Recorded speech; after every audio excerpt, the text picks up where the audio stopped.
Muy bien, muy buenas tardes, jóvenes. Les voy a hablar sobre la evidencia número 3.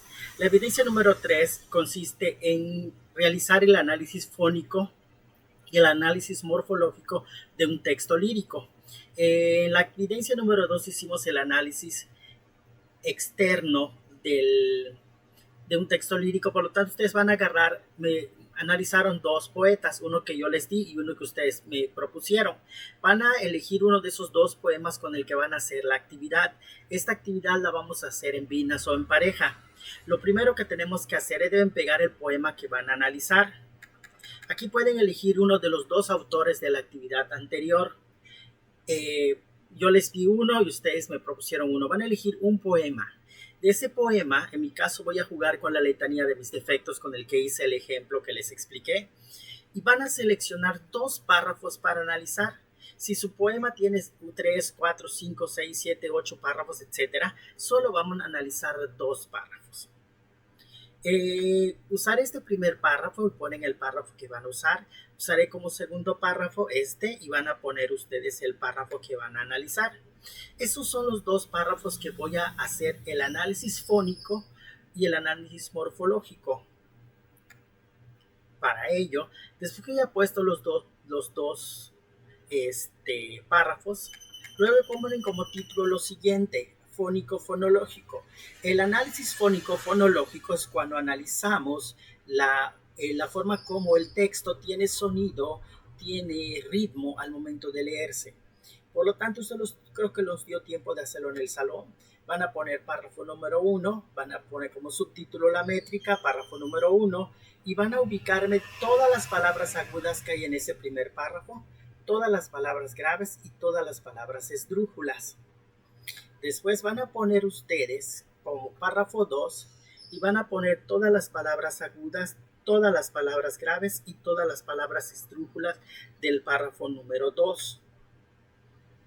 Después que hagan eso, van a seleccione un párrafo y separe las sílabas. En este caso vamos a seleccionar dos párrafos y vamos a separar las sílabas resaltando de color diferente las sinalefas que se encuentren.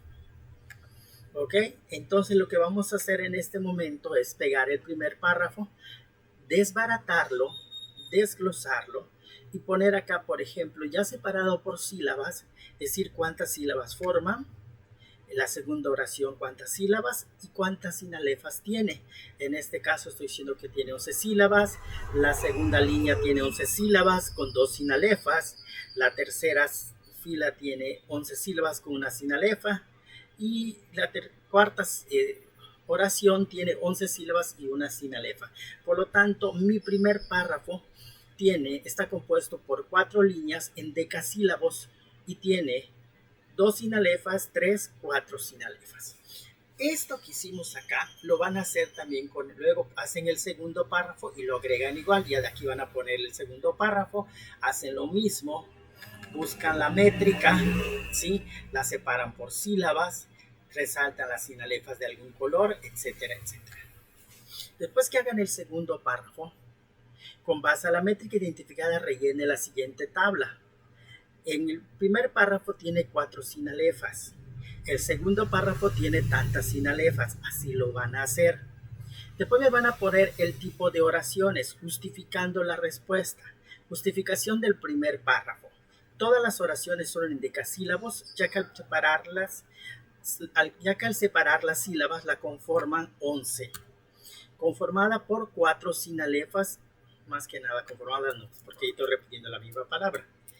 Integrada por 4 sinalefas. Y lo mismo voy a hacer en el segundo párrafo, explicando lo mismo. ¿Ok? Entonces yo digo por qué son endecasílabos y de dónde se encuentran las sinalefas.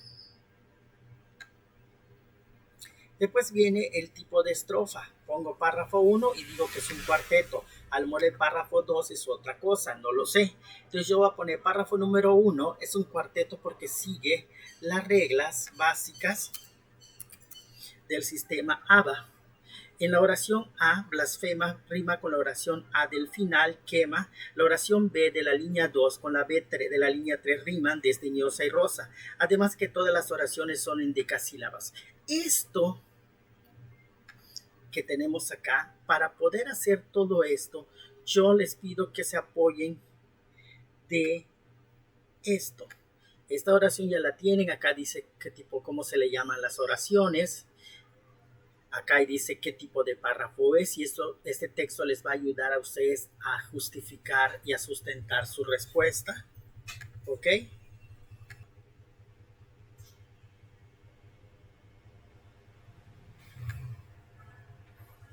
Entonces acá les decía que les ayuda a sustentar o justificar la respuesta que ustedes tienen. ¿Ok? Por lo tanto hay que apoyarse en este material para poder hacer el análisis fónico-fonológico del texto. ¿Ok? Entonces ya analizando el poema, digo qué tipo de párrafo. Esto lo usaré a través de un sustento. ¿Ok? Recuerden que esto es un sustento. Apoyarse del material de apoyo que les di, pueden enriquecerlo con información de internet. De la misma manera, identifica el tipo de rima del párrafo. Entonces acá hay que identificar el tipo de rima que tienen los párrafos. Por lo tanto, aquí podemos ver que existen dos tipos de rima consonante y rima asonante. Entonces aquí yo voy a analizar el tipo de rima que tiene el texto. Copio el párrafo, resalto de colores y digo que este rima con este porque tiene el mismo color, este con este. Por lo tanto, todas son rimas consonantes. Rima consonante es cuando rima más de una letra en el texto. Aquí vemos el segundo párrafo, rima este con este, y dice que todos tienen rima consonante. Por lo tanto, mi trabajo dice que ambos párrafos no presentan rimas asonantes. Si no tiene, lo voy a tener que resaltar. En caso de tenerlo, pues lo voy a especificar de la misma manera como lo estoy especificando acá. ¿Ok? Hasta aquí vamos a llegar con el análisis fónico-fonológico. Para ello, repito, tenemos que seguir todo el material. No me voy a poner todos estos textos, luego usted organícenlo bonito, bien hecho. Ahora, después que yo haga eso, en la segunda parte de esta misma actividad es el análisis morfosintáctico. El análisis morfosintáctico es desbaratar la oración, identificar qué tipo de palabras las conforman, si es un adverbio, si es un adjetivo, si es un verbo, si es un sustantivo, qué sustantivo tiene, si es un verbo, qué tipo de verbo es, si es un adverbio, si es una preposición, si es una conjunción. Para este tipo de actividad es necesario que nos apoyemos de este material. Acá yo les tengo puesto que es el análisis morfológico, la combinación de pequeñas unidades lingüísticas con significado propio, es decir, lo que significa el perro ladra. El es un artículo, determinante artículo, perro es un sustantivo común y ladra es un verbo. Entonces, en este caso tengo que determinar muy bien sustantivo, qué tipo de sustantivo es, propio, común, abstracto, concreto, el verbo, el determinante, si es un determinante artículo, determinante posesivo. Por ejemplo, el determinante artículo es el, la, lo, la, los, las. Posesivos, primera, pues, una, mío, míos, mis, etcétera. Determinante demostrativo, etcétera. Determinante numeral, interrogativo, exclamativo, preposición, adverbio, adjetivo, adjetivos calificativos, relacionales, adverbiales, sustantivos. Hasta aquí vamos para poder hacer la segunda parte, perdón. Entonces lo que yo voy a hacer es copiar la oración, en este caso, apoyarse del material donde nos da ejemplos de diferentes tipos de morfologías de las palabras. Por ejemplo, soy vanidosa, déspota y blasfema. Soy sujeto propio, es un sustantivo propio.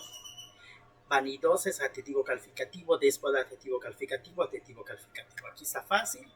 Soberbia son puros adjetivos calificativos, pero es una conjunción, conservo es un verbo, aún es un adverbio, la es determinante artículo, te sustantivo común, de determinante artículo y rosa es un sustantivo común. Para poder hacer esto, es importante que revisen estos materiales conforme ustedes lo vayan identificando. Aquí les doy mucho material de apoyo para poderlo hacer. Después pongo la tercera oración, ¿sí? La cuarta oración, la lumbre del infierno a mí me quema. La es determinante artículo, lumbre sustantivo común, del determinante artículo, infierno sustantivo común, a es una preposición, mi sustantivo propio, me pronombre personal y quema es un verbo. Entonces, después que yo haya establecido esto, ya estoy haciendo en esta parte el análisis morfológico, es decir, morfológico significa qué tipo de palabras conforman mi oración. Si es un adjetivo, si es un determinante, un adverbio, un sustantivo, un verbo, entonces yo lo tengo que identificar. Después que yo lo identifique, entonces me voy con la otra parte y al análisis sintáctico. Apoyarse del mismo material que les pido, ahora voy a determinar qué tipo de oración tengo. Es decir, qué tipo de sintagma es. El sintagma es qué tipo de oración tiene. Según la palabra que tenga fuerza dentro de la oración o la que más se repita, determina el tipo de sintagma que tenemos. Si en mi oración tengo muchos sustantivos o sujetos, es un sintagma nominal. Si mi sintagma tengo o reina los adjetivos, es un sintagma adjetivo. Si lo que reina es un adverbio, son los adverbios, son adverbial.